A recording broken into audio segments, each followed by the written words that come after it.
Welcome to HomeWord. I'm Jim Burns. The topic of sexuality is so often awkward and, confusing. Kids are receiving so many mixed messages, and too often, you know what one of those mixed messages are? From home? Simply silence. Well, interestingly enough, the culture isn't silent. And our guest today believes that kids are being sexually discipled by the world. I believe that too. No doubt it's time we rethink how we teach sex education to our kids. I'm one of those people who thinks we should have 100 1-minute conversations rather than just one 100-minute conversation, if you know what I mean. So honored today to have Dr. Juli Slattery with us. I'm actually really smiling because I think this is such a great conversation we're going to have.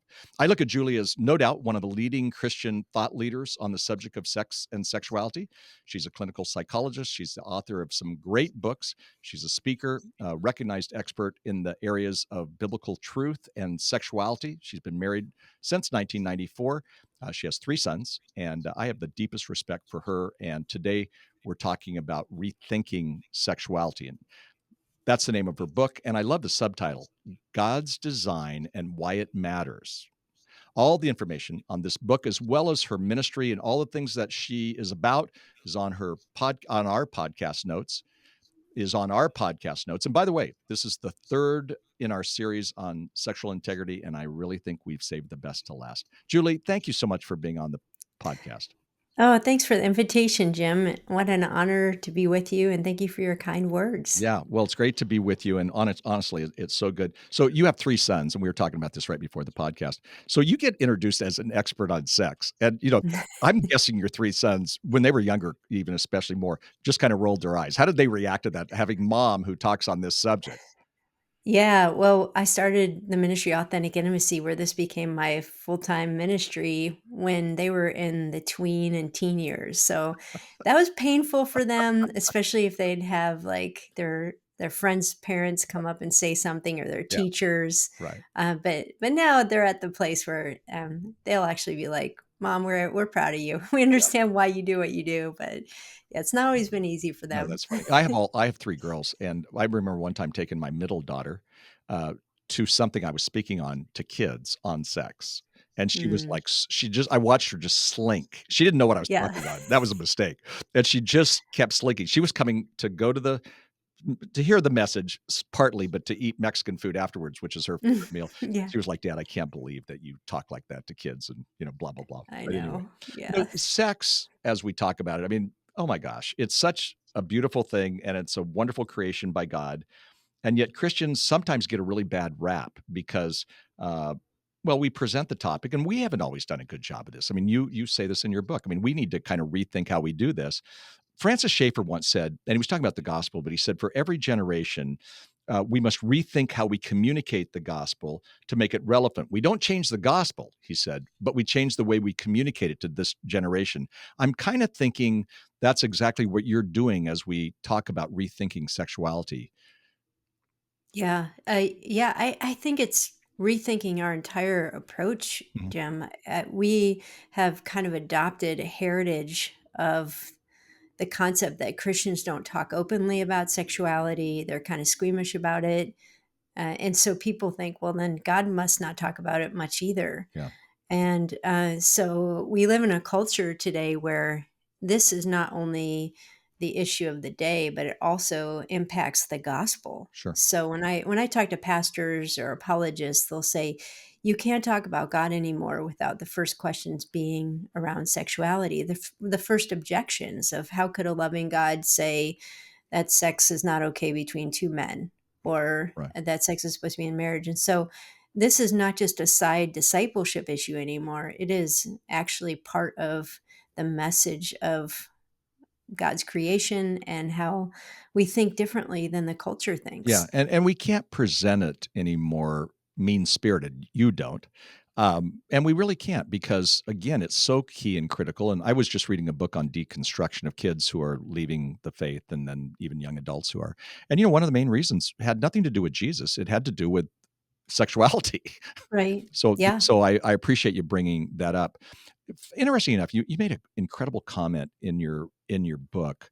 You said, "Our silence on sex reinforces the belief that sexuality is dirty and ungodly." I want you to Mhm. unpack that for a moment. Yeah, I think when you, for decades, go to church and anytime a sexual topic comes up, everybody gets awkward, or all of a sudden it becomes very high level instead of addressing the real question you might have about, I can't stop looking at pornography, or is masturbation wrong? Mm, Or my husband and I have all kinds of conflict around sex. When you bring those topics up, if you dare to, and the room gets weird and silent, then you immediately feel a sense of shame, not even just for having that question, but for bringing it out in the open. yeah. And if that's been your learned experience, which for most people in faith families, that has been their experience of sexuality, then the whole topic now is shrouded with a sense of we don't talk about that, and that just makes the shame pervasive, and feel like you're the only. I must be the only one who's asking this question. I Yeah. must be the only one with this struggle, Right. and so that just is shame upon shame. Yeah, and when we think everybody else maybe has it together when they don't, Right. it's better to have an open conversation, a dialogue. You can have a God-honoring conversation about sexuality. He's the creator. He's the master designer, and yet you're right, we do get so awkward. I have an experience where I speak a lot to parents on teaching, sexual integrity, and even have a book now that's just come out on to kids on a student's guide to sexual integrity. And what's interesting is I'll say to parents, how many of you received good, positive, healthy sex education when you were growing up? I can be in a room of 400 and four people raise their hand. I mean, I've had it as much. Mhm. We were talking about wind shape before. I was at a conference, a marriage conference, and I asked how many, and one person raised their hand at that. That place. It's a wonderful conference center. One person said that they'd received good, healthy sex and sexuality. So guess what we talked about when we talked on marriage about intimacy? These people were still struggling to even have conversations with their spouse about it. What you're saying is no, open up the dialogue, bring it up. We shouldn't be, we shouldn't, we have to unshame the conversation. Yeah, I think it was Howard Hendricks who said we should not be ashamed to talk about what God was not ashamed to create. Ooh, love that. And when we read the scripture, Old Testament and New Testament, God certainly isn't shy, and not just talking about the beauty of sexuality and our bodies and erotic love, but also the intricacies of the many ways it can go wrong, from incest to pornography Yeah, to rape, right. to prostitution. Like, we see all of that in the Yeah, scriptures. yeah, And we see many of our heroes of the faith and fathers of the faith struggling with these sure, things. sure. People often ask, like, when did we stop talking about this? I know even if you look at some ancient Jewish traditions and Catholic traditions, they've done a much better job Yeah. historically of tackling sexuality than I Yeah. think Protestants Well, have in general. no, But I think you're this right. is not this silence is not biblical, No, and I think we need to be reminded of that. it's not good. If a pope in the past wrote a book on a theology of your body and sexuality, Hmm. well, we need to be doing that too. You're our popette for for this, and I appreciate it so much. Um, you put two words together that I have never heard in the same sentence, and I just got to say, you use a phrase "sexual discipleship." And Hmm. I love it, but there's a negative side to it and a positive side to it. The negative side, which you have said, is that, the world is sexually discipling our children and us. Hmm. But there's also a positive side, and I want you to speak to both sides. Yeah, when I say that term, most people are like, "What in the world do you mean by that?" Yeah, And they get sort of, I think, creeped out by it. But we're very comfortable with the term sex education. right. Um, so education is, I'm going to sit somebody down, I'm going to take them through a course of study. They have to learn this information. Discipleship is the lifelong pursuit of how we live, how we think, how we respond to situations. Education is what to think about sex. Discipleship is how to think about sex. Yeah. And so, at its best in the past, I think churches and Christian families have done some education, Mhm. but the culture disciples, and discipleship will always win against Yeah. education. That's a great comment, and I think sometimes what in the field that I work in family ministry, we talk about parents being the primary disciplers of their kids, and that's foreign, and it's kinda coming around. It's better now, we're seeing that in churches, but we also have to be the disciplers of our kids when it comes to sex and sexuality, and I don't know that anybody feels totally equipped on this thing. And again, part of it was because it was awkward for them or they didn't hear it from their parents, so they didn't have role Yeah. models. What do you suggest to the parent who says, you know what? Wow, listening to this conversation with Julie, I need to be more engaged with my own kids. I need to move from, doing sex education, maybe they're not, to Mhm. really discipling them. What do you suggest would be the healthy ways to do that? Yeah, well, first of all, discipleship is the overflow of your own life. Yeah, You can't pass on what you don't love it. possess. Yeah, And so, for the vast majority of Christian parents, they've never been discipled in their right, sexuality. right. They're struggling with their own questions, their own shame, their own brokenness. So, I really feel like a lot of us, Yeah, the first thing we need to do is do a deep dive into what we missed growing up, yeah, which is not just what, again, does the Bible say you should do with your sexuality, but why does it matter to God? yeah, Why is sex so shame filled? Why is it so intricate to who we are?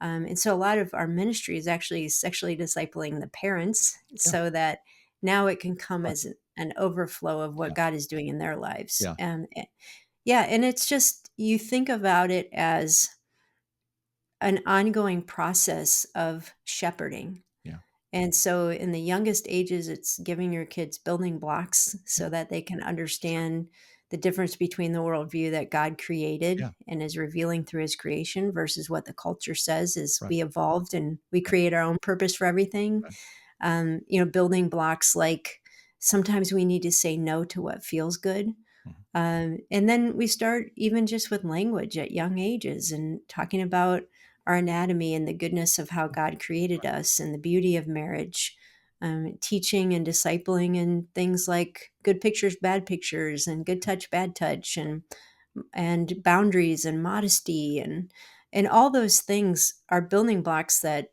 kids need to have, say before the ages of 10 or 11, yeah, and then you can start getting into more of what we would traditionally call sex education, where we're teaching the purpose of sexuality and how to steward.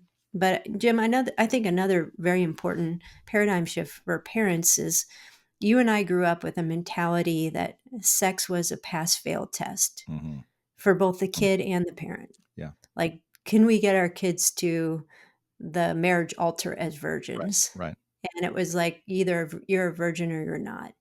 We can't think about sexual integrity that way. Perhaps we never should have. We have to think about it in terms of the integration of the gospel. mm, And the reality is that most kids in this generation are going to get mixed up in things like pornography, sexting, questions about gender identity or sexual orientation. They're going to be confused by these yeah, things. And so, discipleship is how do parents and other church leaders and mentors join them on that journey and bring the message of the gospel into those questions and even into the times where they fail. And that's a very different paradigm than I think most of us grew up thinking about related to our No, I sexuality. appreciate you talking about the pass fail because I think that was ingrained into what we call the purity culture, the negative side of the purity culture. I mean, I love the word purity. It doesn't fit now because so many people had bad experiences with it. But what I hear you saying is, even with what you're saying even a little while ago, you build a foundation with your kids. God made your body. God made boys. Hmm. God made girls. Sometimes they never hear that, right? Hmm. And that's the foundation, and then that foundation gives you the ability to have the conversations that you were then talking about, gender identity, various things in the culture and whatnot, but do it from a different uh, a framework. It's interesting you talked about this because I think so often we don't mix spirituality and sexuality. And I literally just have a book out for kids, and I never thought I would write another. I wrote a lot of book for kids because I used to be a youth speaker, but I never thought I would do it. And this one's called a Student's Guide to Sexual Integrity, and I said it's the most spiritual book I've ever done. But spirit, when they say spiritual, they think it's going to be negative or God preaching. God's going to get you, and I don't think that's it. God is the master designer, so we need to let kids know that, he is the master designer and it's Yeah. his idea, but his even some of the things don't, have fornication, sexual immorality, things like that. He's doing that to guard us and to help us. That's talking about guarding our hearts. So I really appreciate you saying that. Um, talking about that, you used another phrase where you said holy, sexuality, when you said that, do you think when people hear that, they think of that as negative or positive?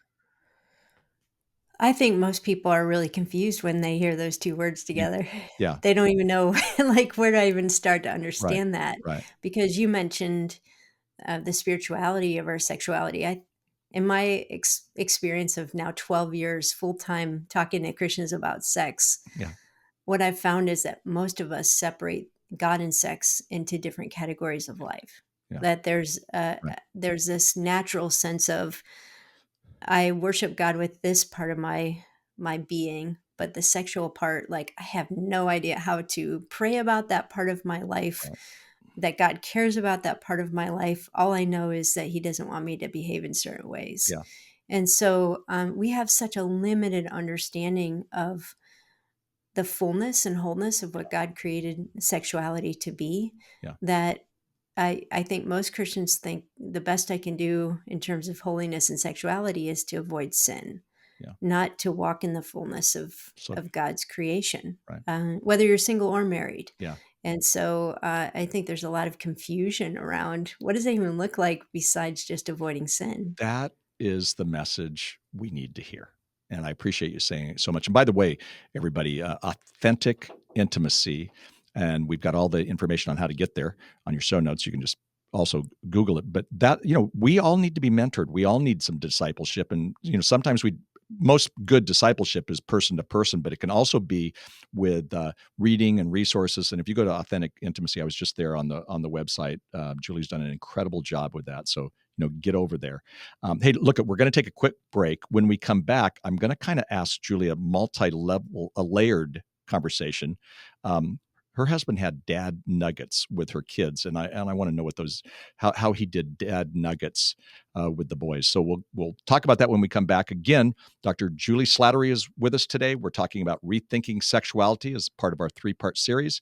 Research says that the more positive, value-centered sex education kids receive from home, and I think I'm going to change the word education to discipleship, the less promiscuous, and interesting enough, the less confused they'll be. And that's research. By the way, that's secular research, okay? So we need to hear that and know that. Yet most parents didn't receive it from their home, so they're not passing it on to their kids. So the book Rethinking Sexuality is a great start. I literally have just read this book, and all the information, like I said, is in our show notes. So we're going to take a quick break. We'll be right back.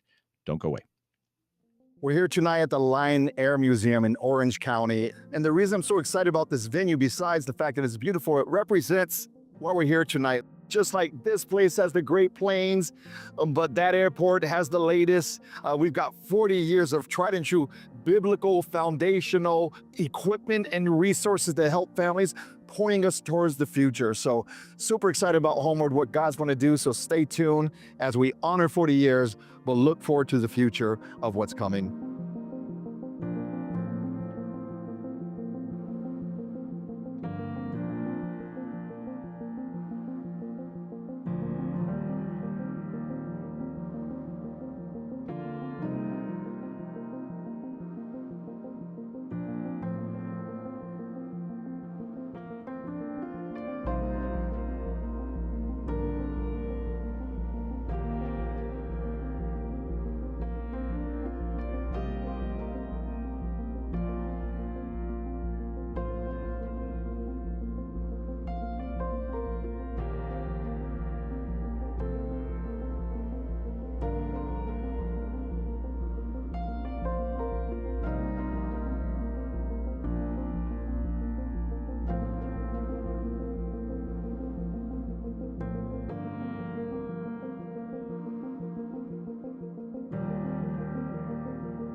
Moving forward, well, the future of HomeWord is incredible.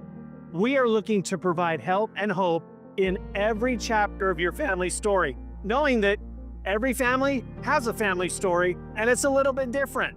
And so we want to be there to provide help and hope in those challenging times and in those exciting times for the next generation and the generation after that.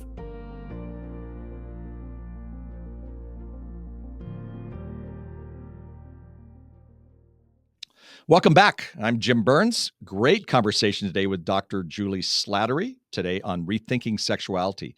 You told a fun story about your husband having dad nuggets, and when the guys are teenagers, they're probably rolling their eyes a little bit on dad nuggets, and they weren't all on sex and sexuality, but talk about those nuggets because I said at the beginning of this podcast I would rather I'm talking about sexuality. I'd rather have 1 minute conversations than one hundreds of them than one 100-minute conversation. Talk about those dad nuggets with, how he got away with Yeah. it. Well, yeah, I think the kids did roll their eyes a few times. My husband is definitely a talker, like a verbal processor. So he would sit one of the boys down for kind of one of his dad chats, and he'd always say, "This is a nugget for you." And what he was saying from the heart of a dad is, "This is something I've learned over time that I Yeah, want to pass on to you." right. And it's fun now that the boys are in their 20s to see them kind of refer back to those central nuggets that dad taught them. Yeah. And they're like, man, like we're doing those things that you taught us. So it was just sort of like a fun little Yeah. terminology that would describe kind of the wisdom that my husband wanted to Well, pass on to his three what sons. I loved is that your husband would kind of pull him in and they'd have this conversation. And I had conversations with our girls, Kathy and I, we thought we actually did pretty good with sex education, even comparatively. I mean, we didn't think we did perfect. And not too long ago, my oldest daughter, Christy, said, "Oh, dad thought he did a great job, but he could speak to thousands of kids about sex and sexuality. He'd get to us, he'd stutter, his bald head would sweat, his ears would Yeah. turn red." And I kind of thought about it. She goes, "It was so awkward. Dad was so awkward." And I thought, wait, I thought I was giving perfect nuggets, but I was going, ba, ba, ba, ba, ba. It's interesting, Jim. I would rather talk to 1,000 strangers than Sure, my own sure, kids. sure. And it's much more nerve-wracking Yeah, to look your own children in the eyes and to say very honest things and address hard right, issues. So, right, I have a lot of compassion and empathy for parents. This right. is not easy. It No, doesn't matter. You no. can write books on it, and it's still a Sure. difficult No, you're conversation you're with your own children. yeah, I mean, you're so right. I mean, you mentioned things that are very much involved that you're very much involved in, some of the tougher subjects. And with couples, I'll have a couple come to me, and we do a lot of marriage things here at HomeWord, and they'll say, "I can talk to my wife about anything, but I can't talk to her about sex." Mhm. Or a woman say, "I've never had a conversation about sex and sexuality with my husband." You must hear those all the time. Yeah. Yeah.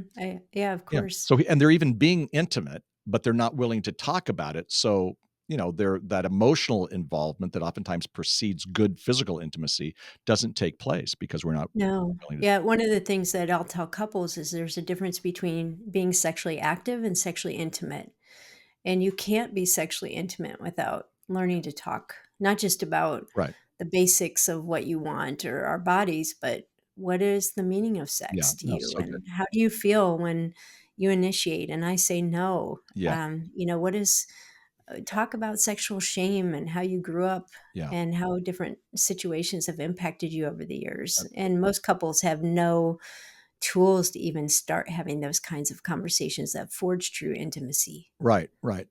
So true. What do you say to the person who's like, "Hey, I have just become a believer. I've been listening to Julie and I've been listening to Jim, and as they talk, I want to do something like this, but I have all kinds of sexual baggage, or I have some Mhm. real hurts I haven't even dealt with. But I do Yeah. want to talk to my kids, but I'm afraid on one level I won't do a good job, and number two, what if they ask me about me because I haven't really, told them everything." What do you say to that? You get that question, I'm sure, all the time. I get it all the time. What do Yeah. you say to that Yeah. person?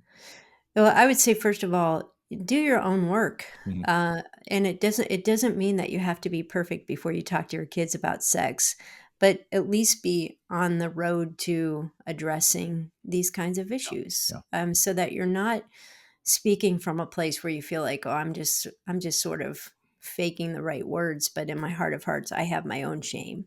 But then also, and I know Jim, your ministry and research would be consistent with this.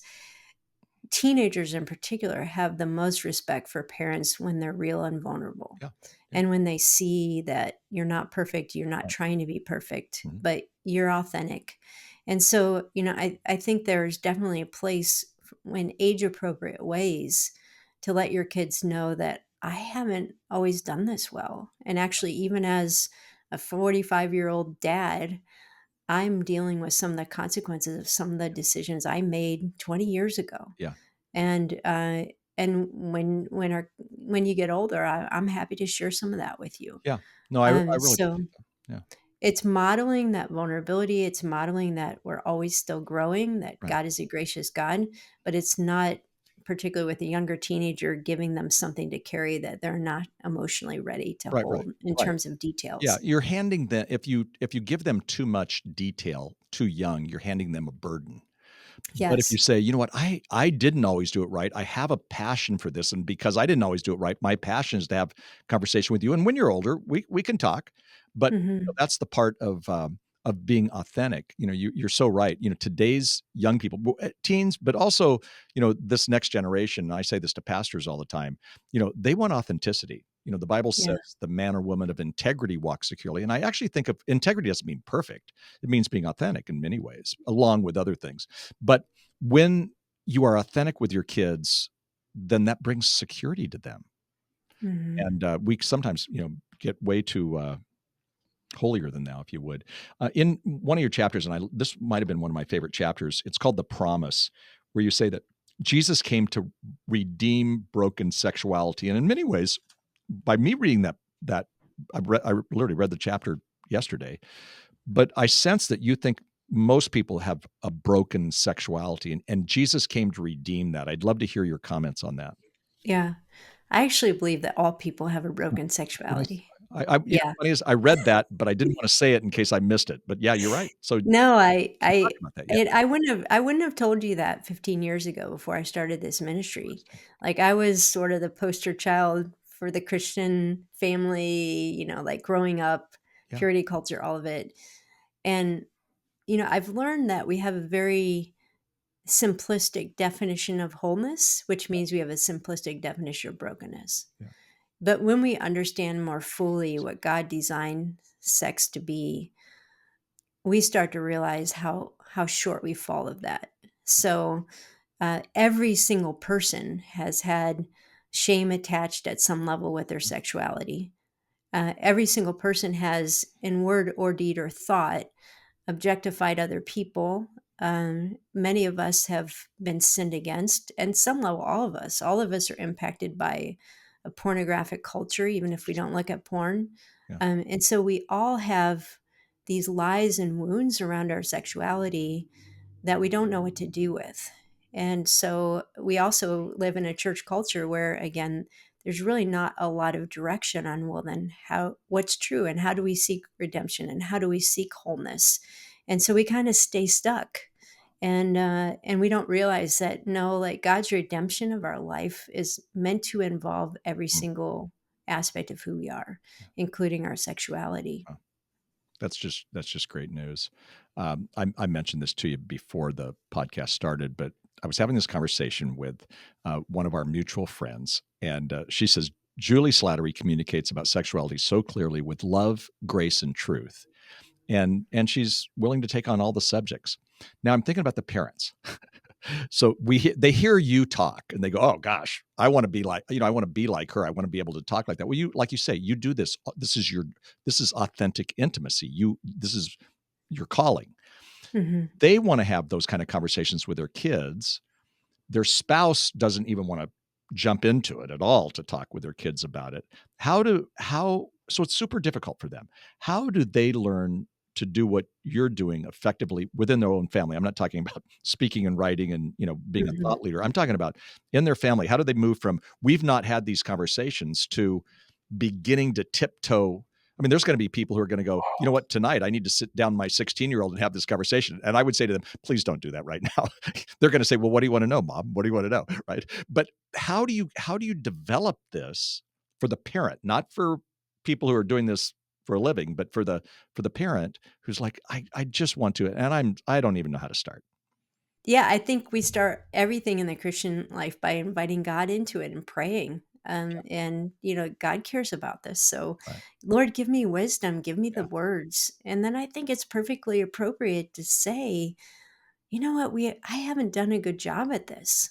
I don't My parents didn't really talk to me about sex, but I even heard something today that just really I'm sorry. No You'll problem. Keep the you'll get dog them. going. This is a podcast. Yeah. We're good. Yeah. But I think it's okay just to say, "Hey, like, I heard something today that really struck me," and I start to realize, like, we need to have more conversations about sexuality. Yeah. And, I'm learning what it is to honor God with this area of my life, and I wanna do a better job at being a safe place for you to talk. Hmm. So good. So, and then I would use resources. So when we were raising our kids, when they were in those teen years, let me first tell you, my kids will never read my books or listen to my podcasts. They're like, that's just awkward, mom. And I get it, Yeah. but I will use other resources. Sure. So, I encourage them to read Sean McDowell's book, Chasing Love. Love We it. love the ministry Access, Yeah. where they have these really engaging videos and parent teen conversation guides.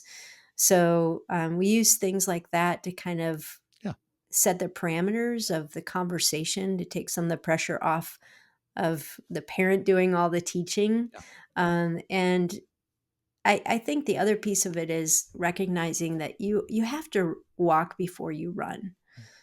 And it's okay to stumble in these conversations. Sure. Give yourself lots of grace.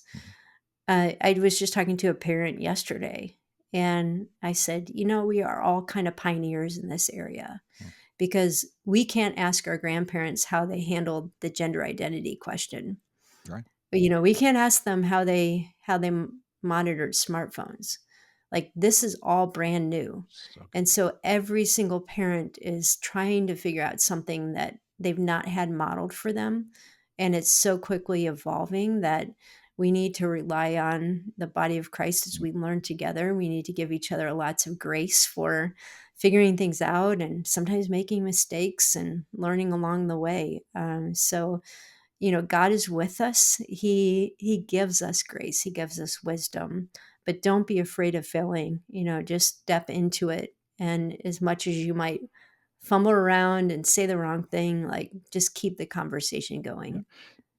I actually want to take that part of our conversation and send it out to the world because that is so important and so good. We don't have to do it perfect. And we do have resources today. When your grandparents, they didn't have resources. Your parents didn't have many resources.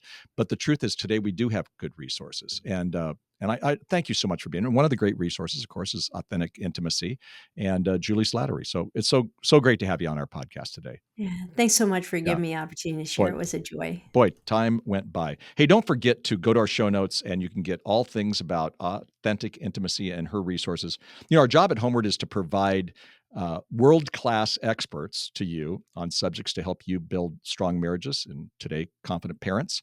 And you're never going to be confident, by the way, when it comes to talking to your kids about sex and sexuality. Just get over that one right there. But the truth is that when kids do get your authentic conversations, even if you're feeling like you're fumbling, that's going to help them like crazy. And it really does make a difference. Go back to the last two podcasts. If you haven't listened to them, they were great. And that'll help you kind of put this together. Like I said, we saved the best for last. And you can always go to homeword.com. We have great resources also on sex and sexuality for kids from 3 to 5, 6 to 9, teens, and then for you as well. So, don't hesitate to go there. And thanks for listening today on one of the major podcast platforms, as well as if you're watching it on the HomeWord YouTube channel.